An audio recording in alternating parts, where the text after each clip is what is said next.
بالله من الشيطان الرجيم. بسم الله الرحمن الرحيم. ونفس وما سواها فألهمها فجورها وتقواها قد أفلح من زكاها وقد خاب من دساها. ലോക മുസ്ലിങ്ങൾ പരിശുദ്ധ റമളാനിനെ സ്വീകരിക്കുവാൻ വേണ്ടി ആത്മീയമായും മാനസികമായും ശാരീരികമായും എല്ലാ അർത്ഥത്തിലും തയ്യാറെടുത്തുകൊണ്ടിരിക്കുന്ന ഒരു ഘട്ടത്തിലാണ് നാം ഇപ്പോൾ ഉള്ളത്.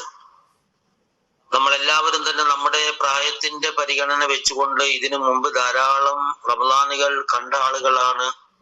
റമളാൻ വ്രതം അനുഷ്ഠിച്ച ആളുകളാണ്. റമളാനുമായി ബന്ധപ്പെട്ട പലതരത്തിലുള്ള അനുഭവങ്ങളും ഉള്ള ആളുകളാണ്. എങ്കിൽ പോലും കടന്നു വരുന്ന ഓരോ റമളാനുകളും പുതിയ പുതിയ അനുഭവങ്ങളും പുതിയ പുതിയ പ്രചോദനങ്ങളും പുതിയ പുതിയ ആവേശങ്ങളും പുതിയ പുതിയ തിരുത്തലുകളുമായി കൊണ്ട് അല്ലാഹു സുബ്ഹാനഹു വ തആല ഓരോ വർഷവും ഇതിങ്ങനെ മുന്നോട്ട് പോവുകയാണ് ചെയ്യുന്നത്. ഒരു സത്യവിശ്വാസിയെ സംബന്ധിച്ചിടത്തോളം അയാളുടെ ഇസ്ലാമിക ജീവിതത്തിലെ ഏറ്റവും സന്തോഷകരമായ അനുഭൂതികൾ നിറഞ്ഞു നിൽക്കുന്ന ഒരു ആരാധനയാണ് സത്യത്തിൽ റമളാൻ മാസം. പ്രത്യേകിച്ച് പണ്ട് കാലങ്ങളിൽ ദാരിദ്ര്യത്തിന്റെ തീച്ചൂളയിൽ വളർന്നു വന്ന ആളുകളെ സംബന്ധിച്ചിടത്തോളം റമളാൻ പകൽ പട്ടിണിയാണ് എങ്കിലും ആ പട്ടിണി ഉള്ളതോടൊപ്പം തന്നെ ഒരു വല്ലാത്ത ഒരു അനുഭൂതി, ഒരു സന്തോഷം റമളാൻ മാസത്തിൽ നമുക്ക് അനുഭവിക്കാൻ സാധിച്ചിരുന്നു. പകൽ സമയങ്ങളിലും രാത്രി വിശേഷിച്ചും ഇന്ന് പഴയകാല അനുഭവങ്ങൾ വെച്ചുകൊണ്ട് നമുക്ക് പഴയ ആളുകൾക്ക് മനസ്സിലാക്കാൻ പറ്റും.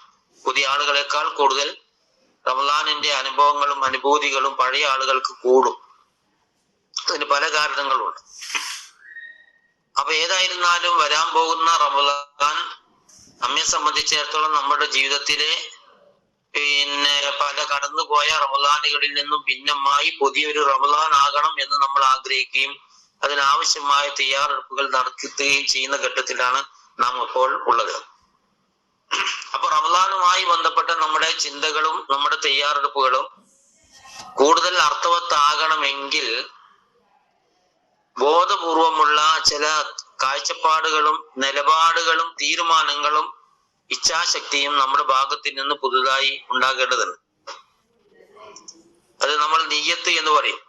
നിയ്യത്ത് എന്ന് പറയുമ്പോൾ സാധാരണഗതിയിൽ നമ്മൾ നിർവഹിക്കുന്ന ഒരു ഇബാദത്ത് ഞാനത് ബോധപൂർവം അള്ളാഹുവിന്റെ താല്പര്യത്തിന് വേണ്ടി, അള്ളാഹുവിന്റെ പ്രീതി കിട്ടാൻ വേണ്ടി, അള്ളാഹുവിന്റെ പുണ്യം പ്രതീക്ഷിച്ചുകൊണ്ട് ഞാൻ നിർവഹിക്കുന്നു എന്ന് വിചാരിക്കുന്ന ഒരു തീരുമാനത്തിനാണ് നമ്മൾ നിയ്യത്ത് എന്ന് പറയാം. അപ്പോ ആ അർത്ഥത്തിനപ്പുറം ഒരു കേവലമായ തീരുമാനത്തിനപ്പുറം ഈ വർഷത്തെ റമളാൻ കൂടുതൽ ഫലപ്രദമായി ഞാൻ ഉപയോഗപ്പെടുത്തും, അതിനാവശ്യമായ മുന്നൊരുക്കങ്ങൾ ഞാൻ ചെയ്തുകൊണ്ടിരിക്കുന്നു, അതിലെന്തെങ്കിലും പോരായ്മയുണ്ടെങ്കിൽ അള്ളാഹുവേ നീ അത് പരിഹരിച്ചു തരണം എന്ന ഒരു പ്രാർത്ഥനയോടുകൂടി പതുക്കെ നമ്മൾ റമളാനിലേക്ക് പ്രവേശിക്കുക ചെയ്യും. അപ്പൊ നമുക്കറിയാം, സാധാരണ ചില ആളുകള് വലിയ റമളാൻ എന്ന് പറഞ്ഞുകൊണ്ട് പ്രാർത്ഥിക്കുന്നത് നമുക്ക് കേൾക്കാൻ സാധിക്കും. ഇത് യഥാർത്ഥത്തിൽ റസൂൽ സല്ലല്ലാഹു അലൈഹി വസല്ലം നടത്തിയിട്ടുള്ള ഒരു പ്രാർത്ഥന അല്ല. പല ആളുകളും നബി സല്ലല്ലാഹു അലൈഹി വസല്ലം നടത്തിയിട്ടുള്ള പ്രാർത്ഥന എന്ന നിലക്കാണ് അത് നടത്താറുള്ളത്. അത് റസൂൽ നടത്തിയ പ്രാർത്ഥന ഒന്നുമല്ല. അതേ സമയത്ത് ആ പ്രാർത്ഥന തെറ്റല്ല. അത് സാധാരണ നമ്മൾ വരാൻ പോകുന്ന ഒരു നല്ല കാര്യം പ്രതീക്ഷിച്ചുകൊണ്ട് ആ പ്രാർത്ഥനാപൂർവം അത് അള്ളാഹുവിനോട് ആവശ്യപ്പെടുമ്പോൾ അത് നല്ലൊരു കാര്യമാണ്, അത് തെറ്റൊന്നുമല്ല. പക്ഷെ റസൂല് അങ്ങനെ പറഞ്ഞു പഠിപ്പിച്ചു എന്ന രീതിയിൽ ഉള്ള ഒരു ധാരണ ശരിയല്ല എന്നാണ് സൂചിപ്പിക്കുന്നത്. അപ്പൊ ഏതായിരുന്നാലും ശാരീരികമായും മാനസികമായും സ്ഥലപരമായും സൗകര്യപരമായും എല്ലാ നിലകളിലും റമളാനിനെ ഉത്തമമായ രീതിയിൽ സ്വീകരിക്കാൻ ആവശ്യമായ തയ്യാറെടുപ്പിലാണ് ലോക മുസ്ലിങ്ങൾ. അപ്പൊ അതുമായി ബന്ധപ്പെട്ടുകൊണ്ട് റമളാനുമായി ബന്ധപ്പെട്ടുകൊണ്ട് നമ്മുടെ സമൂഹത്തിൽ ധാരാളം പ്രചാരത്തിലുള്ള ഹദീസുകളൊക്കെ ഉണ്ട്. ആ ഹദീസുകളിൽ പലതും ശരിയല്ല എന്നതും സാന്ദർഭികമായി നമ്മൾ മനസ്സിലാക്കണം. റസൂൽ സല്ലല്ലാഹു അലൈഹി വസല്ലം പറഞ്ഞു എന്ന് ശരിയായ രീതിയിൽ നിവേദനം ചെയ്തു വന്നതല്ലാത്ത പല ഹദീസുകളും റമദാനിന്റെ പ്രാധാന്യവുമായി ബന്ധപ്പെട്ടുകൊണ്ട് പറയാറുണ്ട്. അതൊന്നുമല്ല, ശരിയായ ഹദീസുകൾ മുമ്പിൽ വെച്ചുകൊണ്ട് തന്നെ ധാരാളം കാര്യങ്ങൾ നമുക്ക് മനസ്സിലാക്കാൻ സാധിക്കും. ഇൻഷാ അല്ലാഹ് പിന്നീടുള്ള ക്ലാസ്സുകൾ, റമദാനിൽ നടക്കുന്ന ക്ലാസ്സുകളിലൊക്കെ കുറച്ചിടക്ക് അത്തരം കാര്യങ്ങൾ നമുക്ക് സംസാരിക്കാം. അപ്പൊ ഏതായിരുന്നാലും ഈ റമദാനിലേക്ക് നമ്മൾ പ്രവേശിക്കുമ്പോൾ നമ്മുടെ മനസ്സിൽ ഉണ്ടാകേണ്ടുന്ന കുറെ കാര്യങ്ങൾ, ആ കുറെ കാര്യങ്ങളിൽ ചില കാര്യങ്ങൾ ഇങ്ങനെ 1, 2 എന്ന ക്രമത്തിൽ ഞാൻ ഇങ്ങനെ പറയാനാണ് ഉദ്ദേശിക്കുന്നത്. ഒന്നാമത്തത്, അല്ലാഹു സുബ്ഹാനഹു വ തആല നിശ്ചയിച്ചിട്ടുള്ള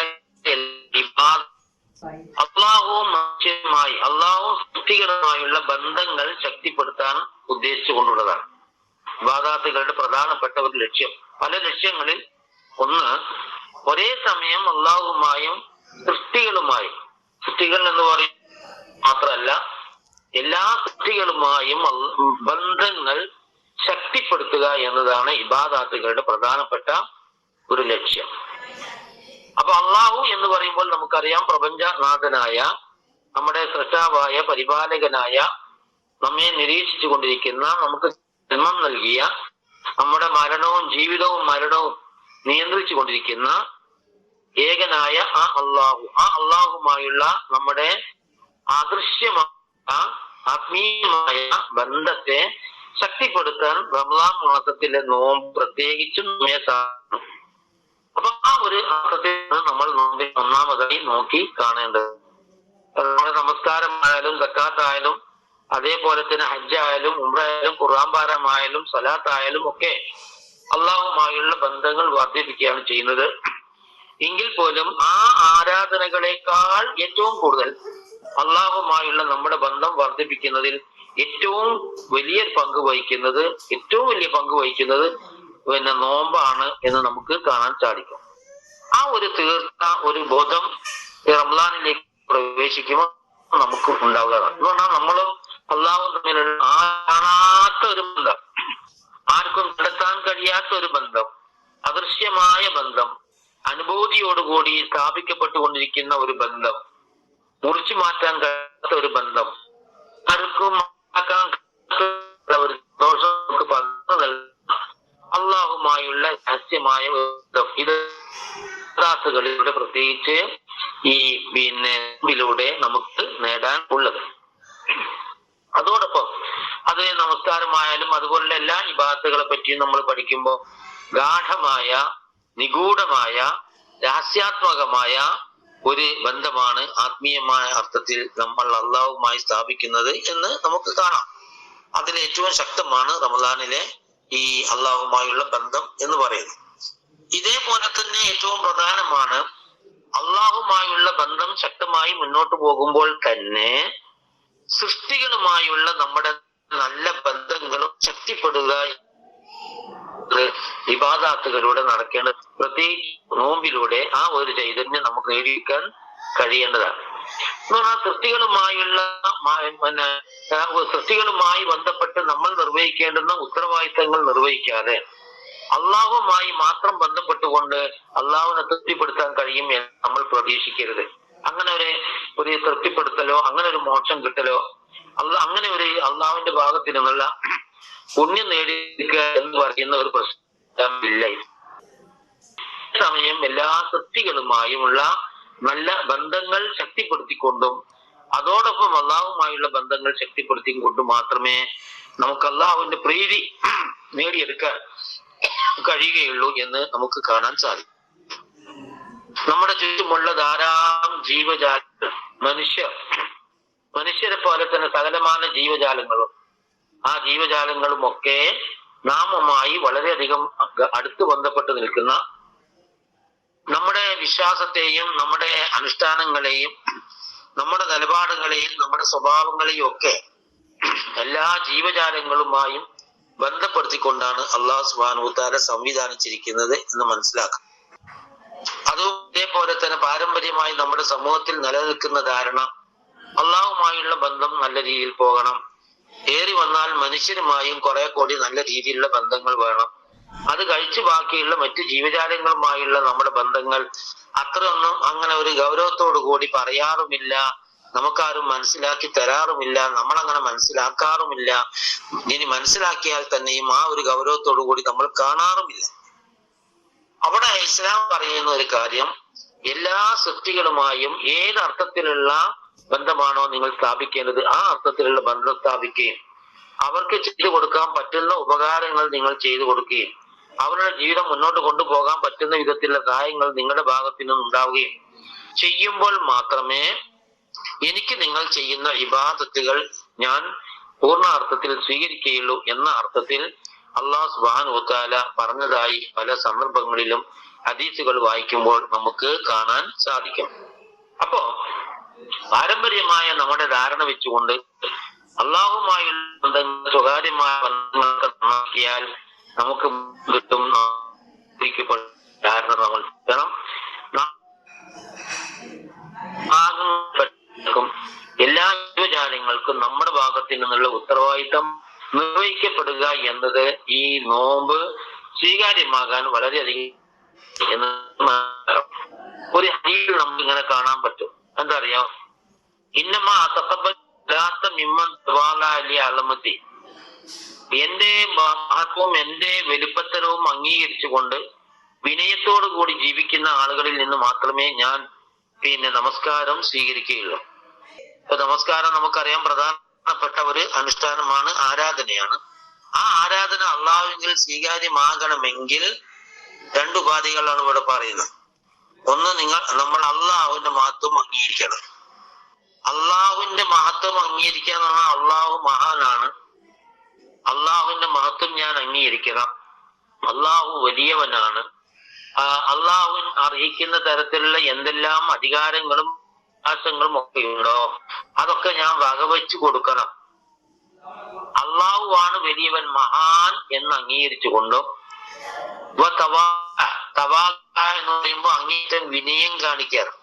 അപ്പൊ അള്ളാഹുവിന്റെ മഹത്വം, അള്ളാഹു ഏറ്റവും വലിയവനാണ് എന്ന് അംഗീകരിച്ചു കൊടുക്കുകയും നമ്മൾ അങ്ങേയറ്റം ചെറിയ ഒരു അടിമയാണ്, വളരെ വിനീതനായ ഒരു അടിമയാണ് എന്ന് നമ്മൾ സ്വയം സമ്മതിക്കുകയും വേണം.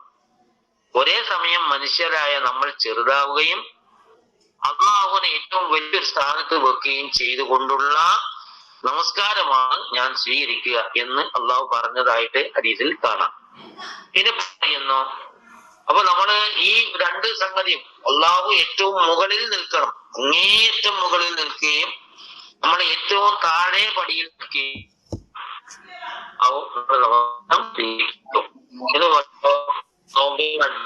കാര്യങ്ങൾ പാടുക. വേറൊന്ന് പറയുന്നത്, വലം സൃഷ്ടികളുടെ മേലെ വലിപ്പത്തരം നടിക്കരുത്. നോമ്പ് നോൽക്കുന്ന, നമസ്കരിക്കുന്ന, ഇബാദത്തുകൾ ചെയ്യുന്ന നിങ്ങൾ എന്ത് ചെയ്യരുത്, എന്റെ സൃഷ്ടികൾക്ക് മേലെ വലിപ്പത്തരം നടിക്കാൻ പാടില്ല.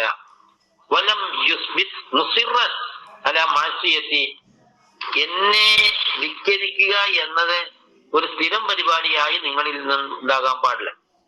എന്ന് പറഞ്ഞാൽ തെറ്റുകൾ ചെയ്യുകയും ആ തെറ്റുകളിൽ ഉറച്ചു നിൽക്കുകയും ചെയ്യുന്ന ഒരവസ്ഥ ഉണ്ടാകാനും പാടില്ല.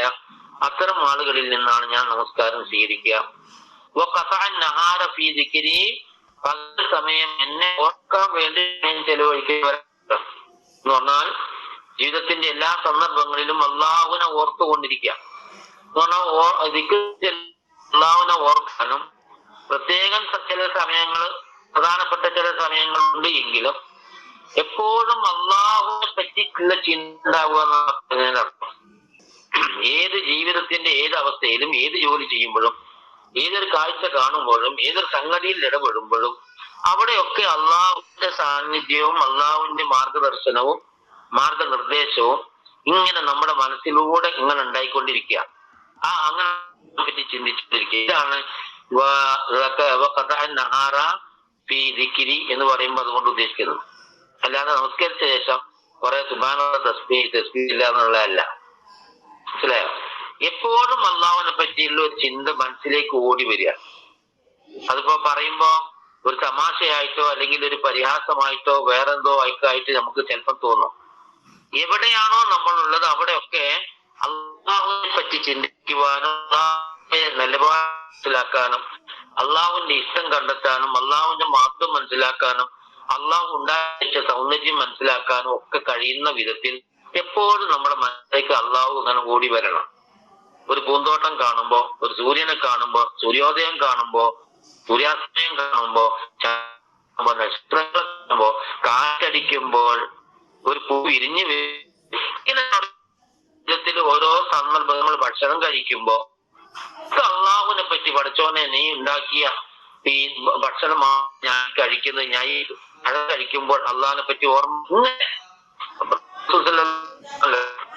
ഇത് എന്താ, നിങ്ങള് ഖുർആനിൽ തന്നെ നമുക്ക് കാണാം, നിങ്ങള് കാർഷിക വിഭവങ്ങൾ കാണുമ്പോ, ആദായങ്ങൾ, അതായത് കൈഫലങ്ങളൊക്കെ കാണുമ്പോ, അത് കാണുമ്പോൾ നിങ്ങൾ അള്ളാഹുവിനെ ഓർക്കുക എന്ന രീതിയിൽ നമുക്ക് വിശുദ്ധ ഖുർആനിൽ കാണാൻ സാധിക്കും. അപ്പൊ ഇങ്ങനെ ഓരോ സംഗതികൾ കാണുമ്പോഴും അള്ളാഹിനെ ഓർമ്മ വരണം. അങ്ങനെ ഈ പകൽ സമയവും നിങ്ങളുടെ മറ്റു സമയങ്ങളും നിങ്ങൾ കടന്നു പോകുന്ന എങ്കിൽ അത്തരം ആളുകളിൽ നിന്ന് ഞാൻ എന്ത് ചെയ്യും? ഞാൻ നിങ്ങളുടെ നമസ്കാരത്തെ ഞാൻ സ്വീകരിക്കും. പിന്നെ പറയുന്നു, പാപങ്ങളോട് കരുണ കാണിക്കുന്ന ആളുകളുടെ നമസ്കാരം ഞാൻ സ്വീകരിക്കും. അപ്പൊ അള്ളാഹുവിനോടുള്ള ഒരു കടമ നിർവഹിക്കുമ്പോൾ, അതാണ് നേരത്തെ പറഞ്ഞത്, മനുഷ്യരിലൂടെയാണ് അള്ളാഹുവിലേക്ക് നമുക്ക് എത്താൻ പറ്റുക. അപ്പൊ ഒരാൾ നമസ്കരിക്കുന്നു, അയാൾക്ക് പാവങ്ങളോട് കരുണയില്ല, ദയാവായ്പില്ല, അത്തരം കാര്യങ്ങളെ പറ്റി അയാൾ ചിന്തിക്കുന്നു, ഒന്നും ചിന്താഭാവത്തിൽ നടത്തുന്നു, പാവങ്ങളെ പറ്റിയുള്ള ഒരു ചിന്തയും അയാൾക്കില്ല എങ്കിൽ അത്തരം ആളുകളുടെ ആരാധനകൾ നാം സ്വീകരിക്കുകയില്ല.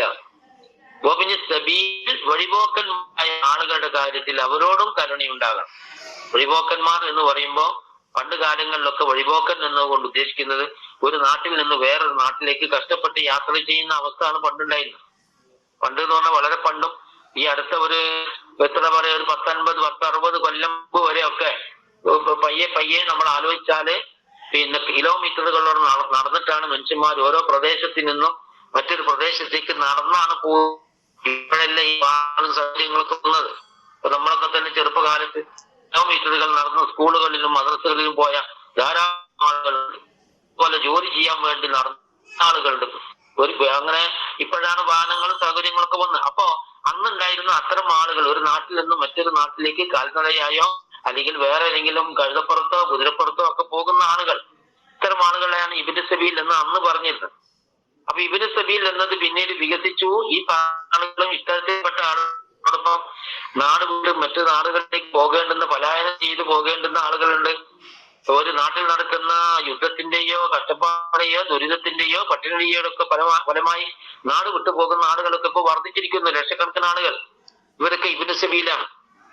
അപ്പോ അത്തരം ആളുകൾ നമ്മുടെ സമൂഹത്തിൽ നമ്മൾ സുഖസമൃദ്ധമായി ജീവിച്ചുകൊണ്ടിരിക്കുമ്പോൾ നമ്മുടെ ചുറ്റുപാടുകളിൽ പ്രയാസപ്പെട്ടുകൊണ്ടിരിക്കുന്ന ഇത്തരത്തിൽപ്പെട്ട വഴിപോക്കന്മാരായ വഴി ആധാരമായ ആളുകൾ, ഇബ്നു സബീൽ എന്ന് പറഞ്ഞ മൂന്നാമത്തെ ഒരാശയം, വഴി ആധാരമായ ആളുകൾ എന്ന് പറഞ്ഞാൽ അവർക്ക് വീടില്ല, കുടിയില്ല, സൗകര്യങ്ങളൊന്നുമില്ല, അവർക്ക് ആകെ കൂടിയുള്ള അവലംബം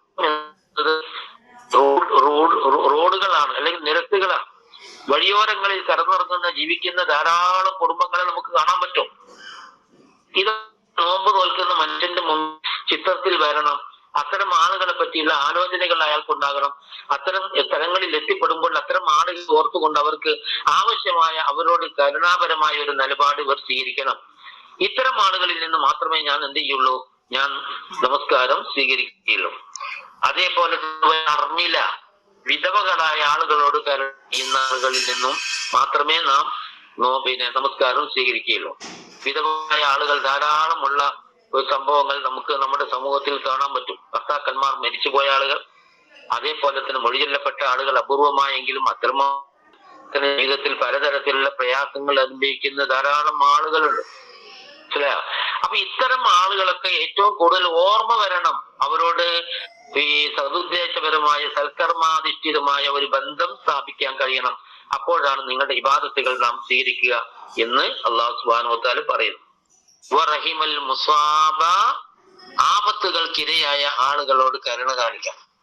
അപ്പൊ ചുരുക്കി പറഞ്ഞാൽ, നമ്മളൊരു വ്യക്തി എന്ന നിലയിൽ നമ്മൾ ഇങ്ങനെ നോമ്പിലേക്ക് പ്രവേശിക്കാൻ പോകുമ്പോ നമ്മുടെ അവസ്ഥകൾ പരിഗണിച്ചുകൊണ്ട് എത്രത്തോളം നമുക്ക് ഇത്തരം ആളുകളോട് താതാത്മ്യം പ്രാപിക്കുവാനും അനുഭാവപരമായ ഒരു നിലപാട് അവരോട് സ്വീകരിക്കാനും കഴിയുമോ എന്ന് പരിശോധിച്ചുകൊണ്ട് അവരെ കണ്ടെത്തിക്കൊണ്ട് സ്വകാര്യമായി ആളുകൾ അറിയാതെ അത്തരം ആളുകൾക്ക് സഹായങ്ങളും സൗകര്യങ്ങളും കരുണയും നിങ്ങൾ എത്തിക്കുമ്പോൾ അങ്ങനെ നിങ്ങൾ നിർവഹിക്കുന്ന ഇബാദത്തുകളെ ഞാൻ എന്ത് ചെയ്യും? ഞാൻ സ്വീകരിക്കും.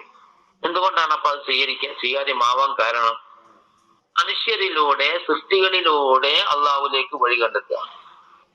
സൃഷ്ടികളെ ഒഴിവാക്കിക്കൊണ്ട് അള്ളാഹുലേക്ക് എന്തില്ല? വഴിയില്ല എന്നതാണ്. അപ്പോ റമദാനിലേക്ക് പ്രവേശിക്കുമ്പോൾ ഇത് പ്രത്യേകിച്ച് നമ്മൾ ശ്രദ്ധിക്കണം. പ്രത്യേകിച്ച് ഈ വർഷത്തെ നോമ്പ് എന്നൊക്കെ പറയുന്ന പലതരത്തിലുള്ള സാമ്പത്തിക സമ്മർദ്ദങ്ങളും സാമ്പത്തിക ദുരിതങ്ങളും പ്രയാസങ്ങളും അനുഭവിക്കുന്ന ഒരുപാട് കുടുംബങ്ങൾ ജീവിക്കുന്ന ഒരു സാഹചര്യമാണ് ഇപ്പൊ നമ്മുടെ ഇന്ത്യ രാജ്യത്തുള്ളത്, നമ്മുടെ കേരളത്തിലുള്ളത്. പിന്നെ അതേപോലെ തന്നെ കാലാവസ്ഥാപരമായും ഏറ്റവും പ്രയാസപ്പെടുന്ന ഒരു ഘട്ടമാണ്. തൊഴിലില്ലാത്ത ധാരാളം ആളുകൾ നമ്മുടെ ചുറ്റുപാടുമുണ്ട്. പല ആളുകളും തൊഴിലില്ല, വരുമാനമില്ല എന്ന് പറയുന്നത് നമ്മൾ കേൾക്കുന്നു. അപ്പൊ ഇത്തരം ഒരു സാഹചര്യത്തിൽ നമുക്ക് ഏറ്റവും ഭംഗിയോട് സംതൃപ്തമായ പുണ്യപ്രദമായ രീതിയിൽ നോമ്പനുഷ്ഠിക്കാൻ സാധിക്കണമെങ്കിൽ ഇപ്പറഞ്ഞ വിഭാഗങ്ങളിലും ഇതുപോലുള്ള വിഭാഗങ്ങളിലും പെട്ടുള്ള ആളുകളെ നമ്മൾ കണ്ടെത്തുകയും നമ്മളിങ്ങനെ ചിന്തിച്ചു നോക്കാം. ഏതൊക്കെ ആളുകളെ പറ്റി ചിന്തിക്കുക. അവർക്ക് തൊഴിലുണ്ടോ? തൊഴിലുണ്ടെങ്കിൽ വരുമാനമുണ്ടോ? വരുമാനം അവരുടെ ജീവിതം മുന്നോട്ട് കൊണ്ടുപോകാൻ കഴിയുന്നുണ്ടോ? വേറെന്തെങ്കിലും പ്രയാസങ്ങളുള്ള ആളുകളുണ്ടോ എന്ന് നോക്കിയിട്ട് എല്ലാവരെയും നമുക്ക് സഹായിക്കാൻ പറ്റിയില്ലെങ്കിലും കുറച്ച് ആളുകളെങ്കിലും, ചില ആളുകളെങ്കിലും, ഏറ്റവും ചുരുങ്ങിയത് ഒരാളെങ്കിലും കൊണ്ട് സ്വകാര്യമായി അത്തരം ആളുകളുടെ ആവശ്യം പരിഹരിക്കാൻ നമ്മൾ ശ്രമിക്കുമ്പോഴാണ് നമ്മുടെ നോമ്പിന് അതിൻ്റെതായ ഒരു ചൈതന്യവും ഒരു അനുഭൂതിയും നമുക്കുണ്ടാകുക. അല്ലാതെ നമ്മൾ തന്നെ നമ്മുടെ കാര്യം നോക്കിയെടുത്ത് നമ്മൾ തന്നെ നോമ്പ് നോക്കി നമ്മൾ തന്നെ ഭക്ഷണം ഉണ്ടാക്കി ആ സൗകര്യപരമായ രീതിയിൽ അത്തരം കാര്യങ്ങൾ മുന്നോട്ട് കൊണ്ടുപോയി അങ്ങനെ നോമ്പിന്റെ പുണ്യം പ്രതീക്ഷിച്ചുകൊണ്ട് നമുക്ക് മുന്നോട്ട് പോകാം. വളരെ ഗൗരവമാണ് ഇസ്ലാമി കാര്യത്തെ പറ്റി. അത് ഓരോരുത്തരും അവന്റെ ചുറ്റുപാടും കഴിവനുസരിച്ച് ചിന്തിച്ച് ചെയ്യുന്ന കാര്യമാണ്. അത് അത്രമാത്രം ഞാൻ അവിടെ അവസാനിക്കാം. രണ്ടാമതായി നമ്മൾ മനസ്സിലാക്കേണ്ട ഒരു കാര്യം, അപ്പൊ ഒന്നാമത് എന്താ പറഞ്ഞത്? അള്ളാഹുമായും ഒരേ സമയം അള്ളാഹുമായും സൃഷ്ടികളുമായും. സൃഷ്ടികൾ എന്ന് പറയുമ്പോൾ മനുഷ്യർ മാത്രമല്ല എന്ന് ഞാൻ സൂചിപ്പിച്ചു. കന്നുകാലികൾ, പക്ഷിമൃഗാദികൾ പോലെയുള്ള ഒക്കെ. ഉദാഹരണമായി കടുത്ത ഈ വേനൽക്കാലത്ത് ഈ ജീവജാലങ്ങൾ ജീവിക്കാൻ പ്രയാസമുള്ളത് കൊണ്ട് പിന്നെ അവര് ജീവിക്കാൻ പറ്റുന്ന പ്രദേശങ്ങൾ തേടിക്കൊണ്ട് കേരളത്തിലെ പല നാടുകളിലേക്കും ഗ്രാമങ്ങളിലേക്കും ഇറങ്ങി വരികയും അത് മനുഷ്യരുമായുള്ള സംഘർഷത്തിൽ അവസാനിക്കുകയും ഒക്കെ ചെയ്യുന്ന സംഭവങ്ങൾ നമ്മൾ ധാരാളം വയ്ക്കുന്നുണ്ട്. ഇത് നമ്മള് അത് ജീവിക്കാൻ കഴിയുന്ന ഒരു കാര്യമല്ല. ജീവിക്കാൻ അള്ളാഹു മനുഷ്യന്മാർ കൊടിയേറുകയും അങ്ങ് കണ്ടവർക്ക് പ്രയാസം ഉണ്ടാകുകയും ഉണ്ടാവുകയൊക്കെ ചെയ്യുമ്പോ അവർക്ക് അനുകൂലമായ ചുറ്റുപാട് അവർ വരിക. ഇത് നമുക്ക് എങ്ങനെ പരിഹരിക്കും എന്നതൊക്കെ വലിയ പ്രശ്നമാണ്. എങ്കിലും ഈ ഏറ്റവും ചുറ്റികമാണെങ്കിലും നമ്മൾ ഈ കാര്യം മനസ്സിലാക്കണം. അതുകൊണ്ട് തന്നെ പോലുള്ള ഈ ഒരു കാലാവസ്ഥയിൽ പക്ഷിമൃഗാദികളുമായി ബന്ധപ്പെട്ടുകൊണ്ട് നമ്മൾ മൃഗങ്ങളെ പോറ്റുന്നവരാണെങ്കിലും ഇല്ലെങ്കിലും അവരുടെ ജീവിതവുമായി ബന്ധപ്പെട്ട ഒരു ആശ്വാസം നമുക്ക് ചെയ്യാൻ പറ്റുന്ന എന്തെങ്കിലും ഉണ്ടെങ്കിൽ അത്തരം കാര്യങ്ങളൊക്കെ നമ്മൾ ചെയ്യുക. പക്ഷികൾക്ക് വെള്ളം കുടിക്കാൻ പറ്റുന്ന സംവിധാനങ്ങൾ ചെയ്യാൻ പറ്റുമെങ്കിൽ അത് ചെയ്യുക. പരമാവധി അത്തരം കാര്യങ്ങളിലൊക്കെ നമ്മുടെ കാഴ്ചയിൽ കിട്ടുന്ന സംഗതികളിൽ ഗുണപരമായ രീതിയിൽ നമ്മൾ ഇടപെടുക. അതേപോലെ തന്നെ കളെ പോറ്റുന്നവർക്ക് നമുക്ക് എന്തെങ്കിലും സൗകര്യങ്ങൾ ചെയ്തു കൊടുക്കാൻ പറ്റുമെങ്കിൽ എന്ന് പറഞ്ഞാല് പുല്ല് കൊടുക്കാനോ അതുപോലെ എന്തെങ്കിലുമൊക്കെ കൊടുത്തുകൊണ്ട് സഹായിക്കാൻ പറ്റുമെങ്കിൽ അങ്ങനെ ചെയ്യുക. ഇങ്ങനെ എല്ലാവരും ഒത്തുപിടിച്ചുകൊണ്ട് ആ ജീവജാല വിഷയത്തിൽ ഒരു റഹ്മത്തിൻ്റെതായ സ്വഭാവത്തിൽ ഇടപെടുക എന്നതാണ് ഈ പറയുന്നതിന്റെ അർത്ഥം. അത് കൂടുതൽ പറയുന്നതില്ല, അത് വികസിപ്പിച്ച് പറയുന്ന റസൂൽ സല്ലല്ലാഹു അലൈഹി വസല്ലം പറയുന്ന ഒരു കാര്യം, ഏതൊരു നോമ്പിലേക്കാണ്, ഏതൊരു റമദാനിലേക്കാണ് നമ്മൾ കടന്നു വരുന്നത് എന്ന് പിന്നെ ഒരു സുബോധത്തോടു കൂടി, ഒരു ആലോചനയോടുകൂടി ബുദ്ധിപരമായി ആലോചിച്ചുകൊണ്ട് ഒരു നിലപാടെടുക്കുക എന്നതാണ് രണ്ടാമത്തെ കാര്യം. രണ്ടാമത്തേത് അതാണ്. രണ്ടാമത്തേത് എന്ന് പറഞ്ഞാൽ ഞാൻ ഈ പ്രാധാന്യക്രമത്തിലല്ല പറയുന്നത്, കാര്യങ്ങൾ ഇങ്ങനെ പറഞ്ഞു പോകുക ചെയ്യും. അപ്പൊ ഈ റമദാനിനെ സംബന്ധിച്ചിടത്തോളം നല്ല ഒരു ബോധം, ബുദ്ധിപരമായ ആലോചന, ചിന്ത, കാഴ്ചപ്പാട്, നിലപാട് സത്യവിശ്വാസികൾക്കുണ്ടാകണം. ഇത് റസൂൽ സല്ലല്ലാഹു അലൈഹി വസല്ലം ഒന്ന് രണ്ട് ഉദാഹരണങ്ങളിലൂടെ പറയുന്നുണ്ട്. ഇത് നോമ്പിന്റെ വിഷയം മാത്രമല്ല, മൊത്തത്തിൽ കപട വിശ്വാസിയും തമ്മിലുള്ള വ്യത്യാസം എടുത്തു പറഞ്ഞുകൊണ്ട് റസൂൽ സല്ലല്ലാഹു അലൈഹി വസല്ലം പറയുന്നു. എന്താന്ന് വെച്ചാൽ വൽ മുനാഫിഖു മസലുഹു കമസലിൽ ഹിമാരി ലാ യദ്രി ഫീമ റബതഹു അഹ്ലുഹു വലാ ഫീമ അർസലുഹു.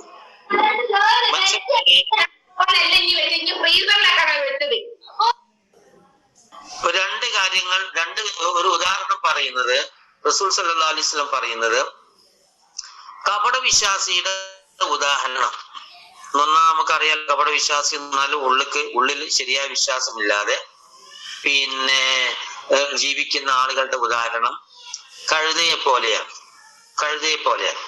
ലാ യദ്രി ഫീമ റബതഹു അഹ്ലുഹു, എന്തിനാണ് എന്റെ വലാ ഫീമ അർസലുഹു,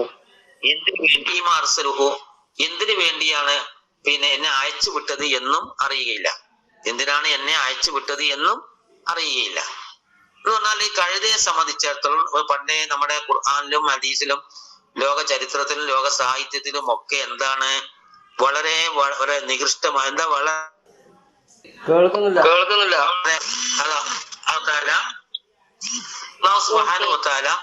അങ്ങനെ തന്നെയാണ് ആ ജീവിയെ സൃഷ്ടിച്ചത്. അതുകൊണ്ട്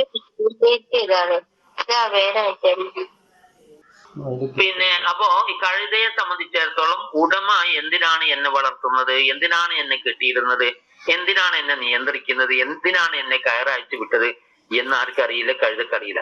ഇതുപോലെ ആകരുത് സത്യവിശ്വാസി. അങ്ങനെ ആവല് ആരാണ്? മുനാഫിക്കാണ്. അപ്പൊ റമദാൻ മാസം വരുന്നു. എന്തിനാണ് റമദാൻ വരുന്നത്? റമദാനിൽ ഞാൻ എന്ത് ഉത്തരവാദിത്തത്തിലാണ് ജീവിക്കേണ്ടത്, എന്തൊക്കെയാണ് എനിക്ക് പാടുള്ളത്, എന്തൊക്കെയാണ് എനിക്ക് പാടില്ലാത്തത്, എന്തെല്ലാം കാര്യങ്ങളാണ് ഞാൻ ശ്രദ്ധിക്കേണ്ടത്, ഇങ്ങനെ തുടങ്ങിയിട്ട് റമദാനിൽ മാത്രമല്ല ഏത് കാര്യത്തെ പറ്റിയും അങ്ങനെ ഒരു നിലപാടില്ലാത്ത ഒരു സ്വഭാവത്തിൽ കഴുതയെ പോലെ മുനാഫിക്കിനെ പോലെ ജീവിക്കരുത് എന്ന് റസൂൽ പറയുന്നു. അപ്പൊ എന്തിനാണ് സുബഹി നിസ്കാരത്തിന് മുമ്പ് തന്നെ എഴുന്നേൽക്കുന്നത്, അല്ലെങ്കിൽ ആ സമയത്ത് ഭക്ഷണം കഴിക്കുന്നത്, എന്തിനാണ് പകൽ സമയത്ത് ഇന്ന രീതികൾ അച്ചടക്കത്തോടു കൂടി ജീവിക്കുക, ഇതൊക്കെ ചിന്തിക്കാൻ കഴിയാത്ത ഒരു കഴുതയെ പോലെ ആവരുത്. എന്നാൽ നബി സല്ലല്ലാഹു അലൈഹി വസല്ലം സത്യവിശ്വാസിയുടെ ഉദാഹരണം പറയുന്നുണ്ട്. അതെന്താ പറയുന്നത് അറിയോ? കമസലിൽ പറസി ഫീ ആഖിയതിഹി എന്ന് പറയുന്നത്, കുറ്റിയിൽ തളച്ച ഒരു കുതിരയെ പോലെയാണ് സത്യവിശ്വാസി. ഒരു കുതിരയെ എന്ത് ചെയ്തിരിക്കുന്നു? ഒരു കുറ്റിയിൽ തളച്ചിരിക്കുന്നു. യജൂലു ഹൗല ആഖിയതിഹി, ആ കുറ്റിയുടെ ചുറ്റും ആ കുതിര കറങ്ങിക്കൊണ്ടിരിക്കുന്നു. എന്നിട്ട് യർജു ഇല ആഖിയതിഹി, ആ കുറ്റിയിൽ കെട്ടിയ കയറിന്റെ നീളം എത്രയുണ്ടെങ്കിലും ആ നീളത്തിന്റെ പരിധി എത്തിയാൽ അത് പിന്നീട് ഈ കുറ്റിയിലേക്ക് തന്നെ തിരിച്ചു വരുന്നു. ഈ കുതിര കുറ്റിയിലേക്ക് തന്നെ തിരിച്ചു വരുന്നു. അപ്പൊ തിരിച്ചു വരുന്നു എന്ന് പറയുമ്പോൾ സത്യവിശ്വാസി അള്ളാഹുവിലുള്ള വിശ്വാസത്തിലും റസൂൽ സല്ലല്ലാഹു അലൈഹി വസല്ലമയിലുള്ള വിശ്വാസത്തിലും ഇസ്ലാമിലുള്ള ദൃഢമായ ബോധ്യത്തിലും ഇങ്ങനെ കെട്ടപ്പെട്ട ഒരവസ്ഥയിലാണ് സത്യവിശ്വാസി ഉള്ളത്. അതിൽ കെട്ടപ്പെട്ട ആള് എന്ന നിലയിൽ അയാൾ ഏത് പരിധിയിലേക്ക് പോയാലും അവിടെ നിന്ന് തിരിച്ച് ഇങ്ങോട്ട് തന്നെ ഖുർആനിലേക്കും ഇസ്ലാമിലേക്കും റസൂലിലേക്കും തന്നെ തിരിച്ചു വരും എന്ന് സത്യവിശ്വാസിയുടെ ഉദാഹരണം മുമ്പിൽ വെച്ചുകൊണ്ട് നബി സല്ലല്ലാഹു അലൈഹി വസല്ലം വിശദീകരിക്കുന്നു. അപ്പൊ റമദാനിലേക്ക് നമ്മൾ ഇങ്ങനെ കടന്നു ചെല്ലുമ്പോ നമ്മളൊക്കെ മനുഷ്യരാണ് എന്ന നിലയ്ക്ക് നമുക്ക് തെറ്റുകൾ പറ്റാം, വീഴ്ചകൾ പറ്റാം, ധാരണക്കുറവുണ്ടാകാം, പോരായ്മകൾ ഉണ്ടാകാം. അതൊക്കെ ഉള്ളതോടൊപ്പം തന്നെ നമ്മൾക്ക് ഈ ചിന്ത ഇങ്ങനെ പുതുക്കി ഞാൻ ഒരു റമദാനിലേക്ക് പ്രവേശിക്കുകയാണ്, റമദാനിലാണ് ഞാനുള്ളത്, ഇന്ന ഉത്തരവാദിത്തങ്ങൾ ഇന്ന രീതിയിൽ എനിക്ക് ടൈം ടേബിൾ വെച്ചുകൊണ്ട് പരമാവധി ശ്രദ്ധിച്ചുകൊണ്ട് കാര്യങ്ങൾ ചെയ്യേണ്ടതുണ്ട് എന്ന ഒരു ബോധത്തോടു കൂടി നമ്മളിങ്ങനെ ജാഗ്രതയോടും ഉണ്ടാവണം. ഏതുപോലെ എന്ന് പറഞ്ഞാല് ഈ നഗരങ്ങളിലെ ചുമരുകളിലൊക്കെ ഒരു ബോർഡ് നമുക്ക് കാണാം. വാഹനം ഓടിക്കുമ്പോൾ നിങ്ങൾ ഡ്രൈവർ മാത്രമാണ് എന്ന് എഴുതിച്ചുക. വാഹനം ഓടിക്കുന്നത് പ്രധാനമന്ത്രിയോ പ്രസിഡന്റോ ശാസ്ത്രജ്ഞനോ ഡോക്ടറോ എഞ്ചിനീയറോ ബുദ്ധിജീവിയോ സാഹിത്യകാരനോ പിന്നെ ജഡ്ജോ ആരോ ആകാം. നിങ്ങൾ ആരായിരുന്നാലും ശരി, വാഹനം ഓടിക്കുമ്പോൾ നിങ്ങൾ ആരാണ്? നിങ്ങൾ ഡ്രൈവർ മാത്രമാണ് എന്ന് പറയുന്നത് പോലെ ഈ റമദാനിലേക്ക് പ്രവേശിക്കുന്ന ഒരു നോമ്പുകാരൻ എന്ന നിലയിൽ നമ്മൾ അവിടെ നിങ്ങൾ ഇപ്പോൾ ഒരു സത്യവിശ്വാസി മാത്രമാണ്, നിങ്ങൾ ഒരു സത്യവിശ്വാസി മാത്രമാണ് എന്ന ബോധത്തോടു കൂടി നമ്മൾ ആ റമദാനിനെ സ്വാഗതം ചെയ്യുകയും റമദാനിനെ സ്വീകരിക്കുകയും റമദാനിനെ മുന്നോട്ട് കൊണ്ടുപോവുകയും ചെയ്യുക എന്നതാണ് നമുക്കവിടെ ചെയ്യാൻ ഉള്ളത്.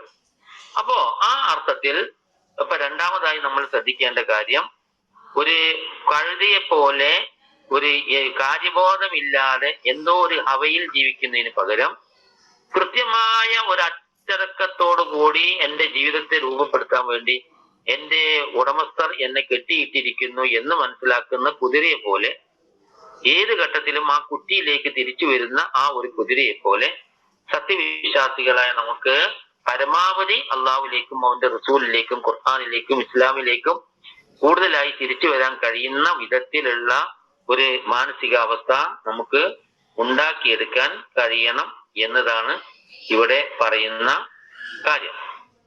ഇനി ഇതിന്റെ ഭാഗമായി കൊണ്ട് കൂടുതൽ കാര്യങ്ങൾ നമുക്ക് വരാനുണ്ട് ഇൻഷാ അല്ലാഹ്. അത് പിന്നീട് സൗകര്യപ്രദമായി റമദാനിൽ സമയം, ഈ ദിവസവും സമയമൊക്കെ പിന്നീട് പിന്നെ ഈ വാട്സപ്പ് വഴി അറിയിക്കുന്നതാണ്. അള്ളാഹു സുബ്ഹാനഹു വ തആല ഇപ്പൊ പറഞ്ഞ രണ്ട് കാര്യങ്ങൾ മനസ്സിൽ പ്രത്യേകം നമ്മൾ ശ്രദ്ധിക്കുക, സൂക്ഷിക്കുക. കൂടുതലായി ധാരാളം കാര്യങ്ങൾ റമദാനുമായി ബന്ധപ്പെട്ടുകൊണ്ട് ഒരു പക്ഷേ നമ്മൾ മനസ്സിലാക്കിയിട്ടില്ലാത്ത തന്നെ ഒരുപാട് കാര്യങ്ങൾ ഇതുമായി ബന്ധപ്പെട്ടുകൊണ്ട് നമുക്ക് പഠിക്കാനും മനസ്സിലാക്കാനും ഉണ്ട്. അങ്ങനെ നമ്മൾ റമദാനിലേക്ക് പ്രവേശിക്കുമ്പോഴാണ് ഈ ചെയ്യുന്ന പ്രവൃത്തിക്ക് ഒരു ചൈതന്യം നമുക്ക് കിട്ടുക. ആരോ പണ്ട് പഠിപ്പിച്ചു, ആരോ ചെയ്ത് കാണിച്ചു, അങ്ങനെ പഠിച്ചു പോന്നു, അതിന്റെ സമയമായിരിക്കും എന്നതിനപ്പുറം ഒരു ചെയ്യുന്ന ഏതൊരു പ്രവൃത്തിയും മനസ്സിലാക്കിക്കൊണ്ട് ചെയ്യുമ്പോൾ അതിന്റെ ചൈതന്യം കൂടും. ആ ഒരു ഉദ്ദേശത്തോടു കൂടി കൂടുതൽ കാര്യങ്ങൾ നമുക്ക് പഠിക്കേണ്ടതുണ്ട്. അല്ലാഹു സുബ്ഹാനഹു വ തആല സന്തോഷത്തോടു കൂടി വളരെ ആത്മാർത്ഥമായ മനസ്സോടുകൂടി റമദാനെ സ്വാഗതം ചെയ്യുവാൻ, ഇപ്പം റമദാൻ മാസം കണ്ടു എന്ന് കാണുമ്പോൾ, കണ്ടു എന്ന് കേൾക്കുമ്പോൾ, അല്ലെങ്കിൽ നമ്മൾ മാസം കാണുമ്പോൾ, അല്ലെങ്കിൽ റമദാനിലേക്ക് നമ്മൾ പ്രവേശിച്ചു എന്ന് കേൾക്കുമ്പോൾ നബി സല്ലല്ലാഹു അലൈഹി വസല്ലം പറഞ്ഞതായി നമുക്ക് കാണാവുന്ന ഒരു ഹദീസിൽ കാണാം, അല്ലാഹുമ്മ ഇല്ലഹു അലൈനാ ബിൽ അംനി വസ്സലാമ ബിൽ അംനി വൽ ഈമാനി വസ്സലാമ. അല്ലാഹുമ്മ ഇല്ലഹു അലൈനാ ബിൽ അംനി വൽ ഈമാനി വസ്സലാമ. അല്ലാഹുവേ, ഈ ചന്ദ്രനെ ഞങ്ങൾക്ക് നീ കാണിച്ചു തരണമേ, അല്ലെങ്കിൽ ഈ ചന്ദ്രനെ ഉദിക്കുന്ന ഈ മാസത്തെ ഞങ്ങൾക്ക് നീ ആക്കി തരണമേ. ബില്ലംനി, നിർഭയത്വമുള്ള ഒരു മാസം. വൽ ഈമാനി, സത്യവിശ്വാസത്തിൻ്റെതായ ഒരു മാസം. വസ്സലാമ, സുരക്ഷിതത്വത്തിൻ്റെതായ ഒരു മാസം. ഞങ്ങൾക്ക് എല്ലാ നിലക്കുമുള്ള നിർഭയത്വവും സുരക്ഷിതത്വവും സംരക്ഷണവും സത്യവിശ്വാസവും പ്രദാനം ചെയ്യുന്ന ഒരു മാസപ്പിറവിയാക്കി മാറ്റണമേ. അഹില്ല എന്ന് പറഞ്ഞാൽ മാസപ്പിറവി ആക്കണമേ എന്ന ആ അർത്ഥത്തിലാക്കണമേ എന്ന് നബി സല്ലല്ലാഹു അലൈഹി വസല്ലം ഈ മാസപ്പിറവി കാണുമ്പോൾ പറഞ്ഞിരുന്നു എന്ന് ഹദീസുകളിൽ കാണാം. ആ അർത്ഥത്തിൽ റമദാനിനെ വരാൻ പോകുന്ന ദിവസത്തിൽ സ്വീകരിക്കാനുള്ള ഒരു ആത്മീയമായ ഒരു മാനസികാവസ്ഥ അല്ലാഹു സുബ്ഹാനഹു വ തആല നമുക്ക് തെരുമാറാവട്ടെ. കഴിഞ്ഞ റമദാനുകളിൽ നമുക്ക് സംഭവിച്ചു പോയിട്ടുണ്ടാകാവുന്ന തെറ്റുകളും കുറ്റങ്ങളും അതിനുശേഷമുണ്ടായ പ്രശ്നങ്ങളും ഒക്കെ തന്നെ, അല്ലെങ്കിൽ അതിനെ സ്വീകരിക്കുന്നതിൽ നമുക്ക് വന്നു പോയിട്ടുണ്ടാകാവുന്ന വീഴ്ചകളൊക്കെ ഈ അടുത്ത പ്രാവശ്യം പരിഹരിക്കാനുള്ള തൗഫീഖ് നൽകി അല്ലാഹു സുബ്ഹാനഹു വ തആല നമ്മെ അനുഗ്രഹിക്കുമാറാവട്ടെ. വആഖിറു ദഅവാന അനിൽ ഹംദുലില്ലാഹി റബ്ബിൽ ആലമീൻ. അസ്സലാമു അലൈക്കും വറഹ്മത്തുള്ളാഹി വബറകാതുഹു. വഅലൈക്കും അസ്സലാം വറഹ്മത്തുള്ളാഹി വബറകാതുഹു. ആമീൻ. ജസാക്കല്ലാഹു ഖൈർ. ആമീൻ. ഇൻഷാ അല്ലാഹ് അല്ലാഹു സുബ്ഹാനഹു വ തആല നമ്മുടെ എല്ലാ ഖൈറായ മുറാദുകളും ഹാസിലാക്കി തരുമാറാവട്ടെ. നമ്മുടെ എല്ലാ പ്രയാസങ്ങളും പിന്നെ പരിഹരിക്കുമാറാവട്ടെ. നമ്മുടെ അസുഖങ്ങളും ഒക്കെ തന്നെ അല്ലാഹു സുബ്ഹാനഹു വ തആല ശിഫ നൽകി അനുഗ്രഹിക്കുമാറാവട്ടെ. വആഖിറു ദഅവാന അനിൽ ഹംദുലില്ലാഹി റബ്ബിൽ ആലമീൻ. അസ്സലാമു അലൈക്കും വറഹ്മത്തുള്ളാഹി വബറകാതുഹു.